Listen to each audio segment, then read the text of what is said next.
ఆయన చాలా స్పష్టంగా చెప్పాడు, ఇది ఒక హిస్టారికల్ కాన్ఫరెన్స్, కలెక్టర్ల కాన్ఫరెన్స్గా భావించాలి, one of the best administration Andhra రాష్ట్రంలో చేపించాలి అనేది ఆయన కోరిక.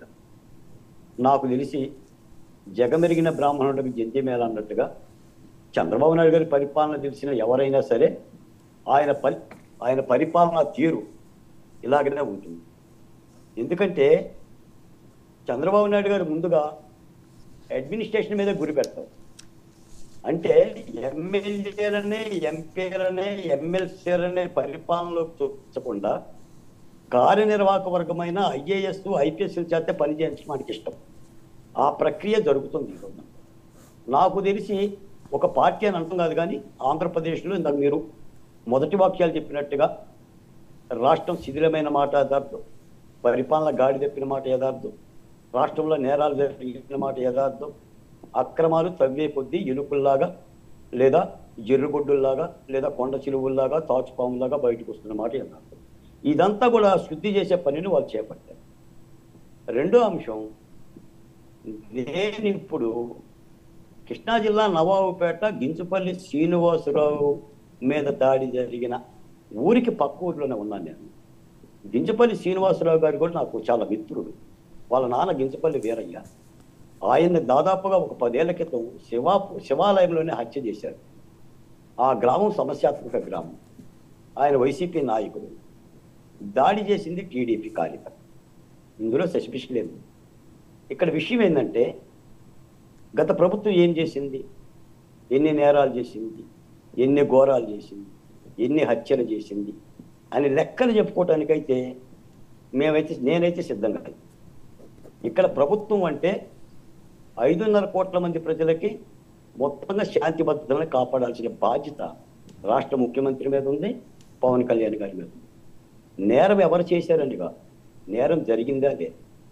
ఆ పసిబిడ్డ దళిత యువకుడు మదనపల్లిలో ఎవరో కొట్టాడు, తన్నాడు, తన తల్లిని అవమానపరిచినందుకు అతను ప్రశ్నించడం చేశాడు, లేదా ఒక అంగన్వాడీ కార్యక్రమం. అంటే శాంతి భద్రతలను కాపాడలేకపోతే మనం ఎన్ని అభివృద్ధి పాలు పోసినా, ఎంత అభివృద్ధిని మనం గాటబెట్టినా ఆ రాష్ట్రానికి ఉనికి ఉండదండి. మన వైసీపీ పరిపాలన అదే చూసాం.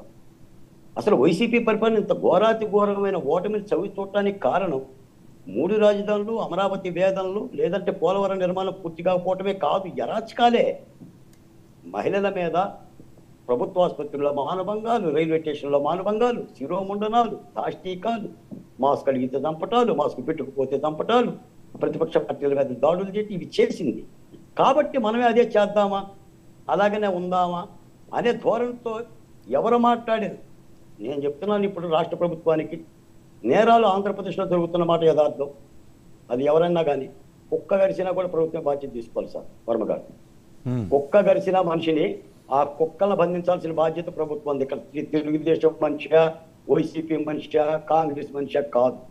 శాంతి భద్రతలు ప్రజలకు సంబంధించిన విషయాలు నేరాలు జరగకూడదు. ప్రెస్ మీట్లు పెడితేనో లేదంటే మీటింగ్లు పెడితేనో శాంతి భద్రతలు ఆగవు జరుగుతున్న మాట యథార్థం.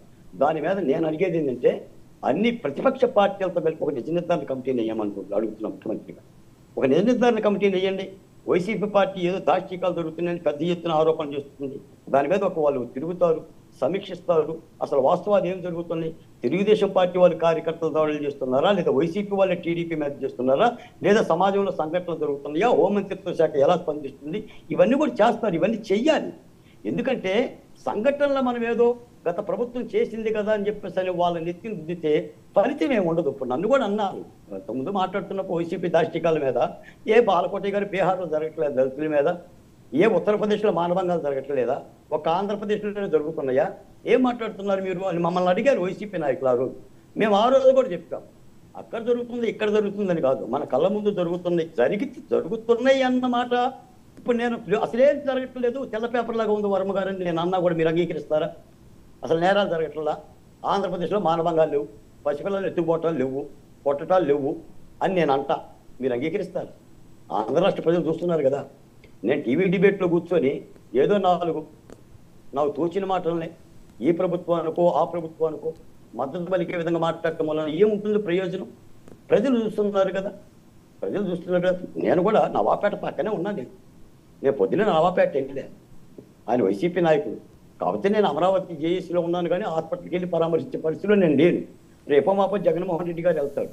అంటే ఏదైనా జరగండి, చట్టం ఒకటి ఉంది, పోలీస్ శాఖ ఉంది, వాళ్ళ చర్యలు వాళ్ళు తీసుకుంటారు. మనం కూడా ఏంటంటే బాధ్యతగా మాట్లాడతారు. ఇది ప్రభుత్వం, ఇది ఒక తెలుగుదేశం పార్టీ ఓటర్లకో లేదా వైసీపీ కార్యకర్తల ఓటర్లకో ప్రభుత్వం కాదు. అసలు చంద్రబాబు నాయుడు గారు ఆ మాటే అన్నాడు. ఎట్టి పరిస్థితుల్లో చంద్రబాబు నాయుడు గారు కానీ పవన్ కళ్యాణ్ గారు కానీ ఈ రోజు అడ్మినిస్ట్రేషన్ చెప్పుకోలేదే. ఈ రోజున ఇసుకలోకి మీరు ప్రవేశించమాకండి, మీరు ఒక్క అవినీతి మచ్చ కూడా లేకుండా చూడండి. ప్రజలు చాలా బాధ్యతగా 164 సీట్లు మనకి ఇచ్చారు, 57% ఓట్లతో మనం గెలిపించారు. మనం పైకుండి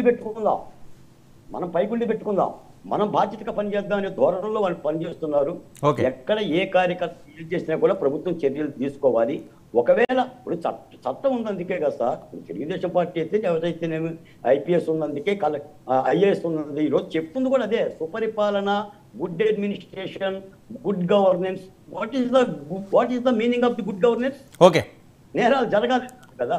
కాబట్టి ఆ దిశగా వాళ్ళు అడుగులేస్తున్నారు, ఆ కోణంలో చర్యలు తీసుకోవాలి. కాబట్టి మీ మాట ద్వారా చెప్తున్నాను, ఏదైనా అవకాశం ఉంటే ప్రభుత్వానికి ఒక ఫ్యాక్ట్ ఫైండింగ్ కమిటీ చేయండి, ఒక నిర్ధారణ కమిటీ రాష్ట్రంలో పర్యటిస్తారు, వాస్తవాలను ప్రజలకు తెలియజేస్తారు, ప్రజల నిజాలను నమ్ముతారు. ఓకే శేఖర్, ఇక్కడ 2 అంశాలు. ఒకటి, మీ ముఖ్య నేతలందరూ కూడా అండర్ గ్రౌండ్కి వెళ్ళిపోతున్నారు, పెద్ద ఎత్తున ప్రచారం జరుగుతుంది. ఎందుకంటే వంశీ గారు ఇదిగో అరెస్టు అదిగో అరెస్టు అని చెప్పి 3-4 రోజులు పెట్టి పెద్ద ఎత్తున